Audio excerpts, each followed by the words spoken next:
Kanelsnegle, hindbærsnitter, flødeboller. You don't need to be fluent in Danish to enjoy one of Denmark's greatest treasures, Danish bakeries.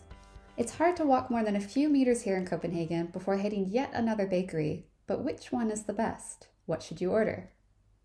Hey guys, welcome back to my channel. I have a super fun video for you today. I'm going to take you around a few different Danish bakeries, both to show you the different types of bakeries you can find, and I'll also give you some local tips in case you're not from Denmark and you're wondering how to get the ultimate Danish bakery experience. Later on, I've enlisted a Dane to do a blind taste test. Can he tell which pastry is the expensive one versus other cheaper ones? Stay tuned to find out. Foreigners no doubt recognize the Danish pastry. In Denmark, this is actually called 𝗖𝗛𝗘𝗏𝗘𝗥𝗬𝗧𝗛, which directly translates to Vienna bread. Yep, the famous Danish pastry isn't even really originally from Denmark. In 1850, Danish bakers went on a strike, forcing bakeries to source bakers from other countries. Many came from Austria and brought this particular type of delicious pastry with them. Danes quickly fell in love, and it has since become a staple seen in all Danish bakeries. It depends a little on the establishment, but if I had to break down a Danish bakery for someone who's never been, its contents are usually split into three categories. You've got bread, pastries, and then cakes or other desserts. Then there's the types of bakeries themselves. You can get a classic, very traditional Danish bakery that's usually kind of hidden within a residential area. Not always, they can be in a busy commercial area too, but they tend to be very much local, resident-driven places, often family-owned. These are the kinds of bakeries where locals will pop in each morning, especially on the weekends, for the rundstykker, which is essentially really delicious bread rolls, and maybe a few pastries to take home to the family. There's typically no seating in these kinds of bakeries. It's very much an in and out in 2 minutes kind of thing. Often in these ones as well, they usually have a fridge with cheese or milk, butter, sometimes chocolate milk for the kiddies, all these things for the perfect Danish breakfast. Then of course there's the chain bakeries like Lagkagehuset and Espresso House. These tend to be more populated by tourists just because they're everywhere, they're easily accessible, and they're often in places like that busy shopping street, 𝗘𝗩𝗘𝗏𝗧𝗏, or in airports. These offer more cafe-style seating that foreigners might be more used to. And to be honest, the quality is generally fine. I actually really like the breads that they do at Lagkagehuset. But it's not a traditional Danish bakery in the sense that locals wouldn't visit it as frequently as they would in the first example. Then there's, maybe quite unique to Copenhagen, a plethora of boutique-y, frou-frou, super hyped bakeries that open every year or so, usually by a former Noma chef or something like that gets loads of hype. Honestly, usually for good reason, because it's usually pretty delicious, but of course you will be paying a premium for this. So while I was researching for this video, I started to wonder if a Danish person would be able to tell the difference between the three different types of bakeries. I'm sure every Dane would tell you they absolutely could, but I thought I'd put it to the test. So today we're gonna buy the same pastry from each type of bakery, and I'm gonna test my Danish husband to see if he can tell which pastry came from where. First up, I am taking you to a very traditional Danish bakery. As you can see, there's no bells and whistles, no seating, but you'll get a very authentic Danish bakery experience.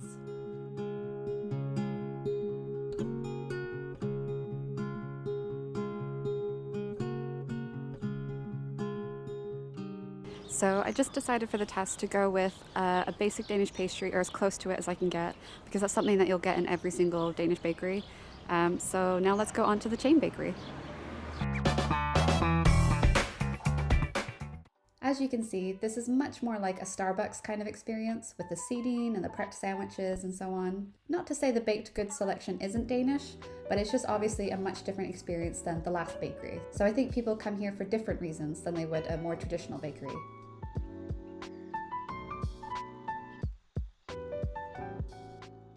Okay, so second Danish pastry acquired. I'm now going to take you over to Lille Bakery, which means Little Bakery, and it's actually a really cool way that you get over there, so let's go. Right at the end of Nyhavn, there's actually a stop for a water bus. I always love taking tourists who come to visit us on this route because not only do you get a really fun ride on a different kind of public transport, it takes you over to a really great foodie spot called Refn.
Lille Bakery opened quite recently in 2018, and common to this kind of Danish bakery, they're very conscious of working with local farmers and producers and sourcing their ingredients. So with these kinds of bakeries, you're always assured of the best quality, often organic ingredients and so on, but that usually comes with a higher price tag.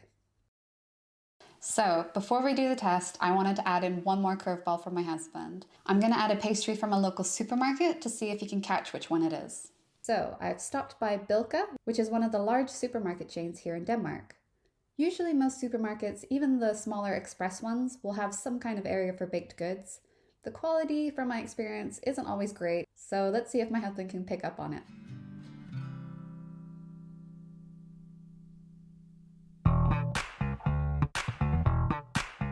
So basically what I've done is I've gotten, as you can see, 4 pastries. One is from a chain bakery, one's from a supermarket, one's from a traditional Danish, kind of daily bakery, and the last one is from a a kind of hipstery, cool Copenhagen bakery, which of course comes with more of a price tag. So that's the more expensive one. I've tried to keep them all as equal as possible, but obviously I couldn't get the exact same pastry because it's all a little bit different. And then one of them is with cardamom, and the rest I've tried to keep it kind of cinnamony, Danish pastry flavors, yeah. So just looking at it off the bat, what do you think is which? Oh, I already know where they're from. No, you don't. I can see it. No, this is so obvious. Okay, well, enlighten us. This is clearly sort of like a supermarket type. What makes you say that? The white dough.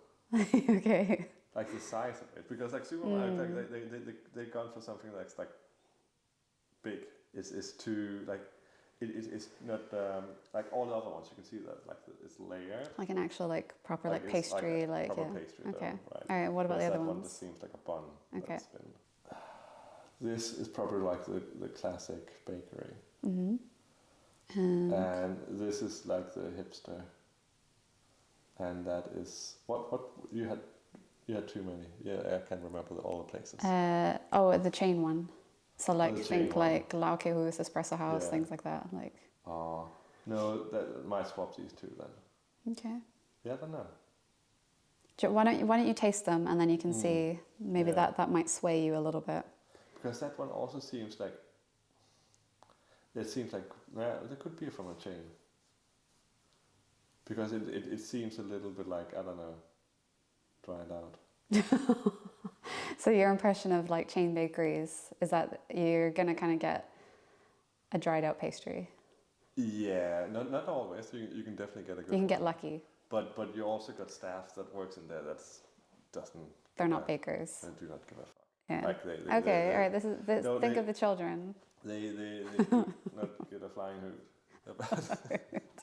Do you think any chain bakeries in Denmark are better than the others? Is there any that you would just avoid? You would never go there? The funny thing is, most of them are chain bakeries, in some way or another. So even the little ones where you think, and even a lot of the hipster ones, they're starting to get they've started in Nørrebro, but they've got chains around. Yeah. Not one exactly. Yeah. It's basically I think to survive as a bakery, you have to definitely have more than one store, and then you often have maybe you even got a central bakery that actually that does the difficult baking. Yeah, and then just delivers it out to all the Okay, well, why don't we taste them? If you want, I've put a knife and a plate over there, so you can kind of just cut off little slices. Cool. So feel free to grab that. All right, just starting anywhere. Start wherever you want. Are you having some? No, I want to watch you enjoy. I had a little pastry earlier. Oh. So. You had a little pastry. Okay. This is the one I'm gonna. You're in doubt. So this is the one that you think is either the chain bakery or the local bakery. You weren't sure about these two. Yeah, I guess so. Yeah. So why don't you try them all first, and then you can do your final, what you think is what. So, which one are you going to go for that one? Because I think these two are the ones where that you're in doubt, yeah. I quite like it's opening, I don't know, it seems maybe it's more fluffy. Yeah. a lot sweeter, more like classic 𝗘𝗩𝗘𝗏𝗏, which makes me think it's all like a typical, 𝗘𝗩𝗘𝗏𝗘𝗏𝗘𝗏𝗏, or like the individual. What, because it's more sweeter, or? No, just because like they do like that very typical one. Okay. All right. Try the top one maybe. Yeah. Just work your way around. I would say this one is closest to a more like American style, like what people would think of a Danish pastry. Oh, this one. Yeah. Like just both like the dough and like a lot of icing on it. The size as well. Yeah, yeah. Yeah, What, this is nothing. This is not a pastry. This is like this is a cinnamon bun that's been sort of shaped into. That's what I mean. It's a lot more American, like. Yeah, like it's just. So what like do you? You can even look at when you look at it, it's just like bun, right? Like there's no craft got into that at all. Oh, someone worked hard on that. It did not. No. This looks like so. You know when in, like you didn't have this like in school when you bake stuff. Yeah. Like this looks like something. What you would in school, you'd bake this. The kids would have made. Oh. Maybe it is a kid. Like, maybe it's like some high school kid who's like. Yeah. Woke up really early to make you that pastry. And then what about the taste? Is it just? It's somewhere in between these two. Okay. Wow. Okay. All right. We'll try the last one, and I'll say obviously that because you've had them all now. Oh. The last one is obviously the cardamom one. Oh, I guessed it. Yeah, you can tell. I mean, but yeah. So cardamom, because we've talked about this like recently as well. It seems to be having like a huge moment. I don't know if it's just in Copenhagen. Maybe if it's, you can tell me down in the comments if other bakeries around Denmark are doing this as well. But it just seems like everywhere it's like almost in favor of like the place that I bought that one. They didn't have anything cinnamon at all because I was just trying to make it all the same. It was just cardamom, and I was just like, okay, no, that's fine. Like, it's ish kind of like it's the same kind of shape. It'll do. I'm not a big fan of cardamom, so whenever I see that, I'm just a bit like, ugh. But it looks nice. Like at least you can see like lots of like the different pastry layers, so at least it looks more like crafted than that one maybe. I think the pastry is good. Oh, you seem underwhelmed though. Like, well, it's the same thing I've had with all the cardamom things. They just leave you feeling like they're holding back. Right? What, like it's missing something, or?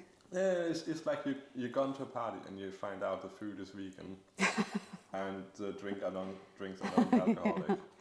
Yeah. Like everyone is sort of like having fun. I wonder why it's become so popular. Like, and also traditionally, isn't it more, is it Swedish or Norwegian? Like, it's not like. I think it's Norwegian. Okay, so final thoughts. What do you think each pastry is from? And do you think you can just tell this stuff because you're Danish, or does it come from years of experience because you're Danish, like you grew up eating it? Like, do you think you're just born with it? Oh. Because you were confident, you're like, I'm gonna get all of them right. Yeah. I like the more I think about it, the clearer it is. Really? Yeah. Okay. All right. Okay. So, shall I arrange them by price as well? You can't do. Okay. Yeah. So this is most expensive. These two are probably fighting over like or something like that, I think. So most expensive to least expensive.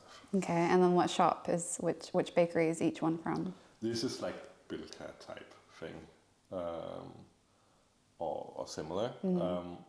This is the little local one. This is something like Lagkagehuset, like a chain, big whatever, and that's hipster thing. I hate that you got them all right. I wanted to prove you wrong so bad. I told you, like you can just. There's something like this. You can telltale. You can tell with the most expensive one. I mean, like what do you think each of them costs, or should I just tell you what the price point of each of them are? So you probably know Bilka. I think that one was 15 kroner or 12 or something like that. It's like it is cheap. You're kind of getting what you pay for. And I think the local one that was like 15 kroner or so. I also bought like a chocolate milk, so I don't know the actual total price, but I worked out as about 15 kroner. Yeah. And then this one is, you literally got even the shop, right? It was Lagkagehuset, and I think they're 23 kroner. And then that one, I just want to hear, what do you think? Because you know those kind of like hipstery bakeries, they're quite expensive. What do you think they're charging for that? 42. Not far. It's 38. When I was like paying for it, I was just like, holy cow. It was a very nicely made one. Yeah. The craft was like the best in that one.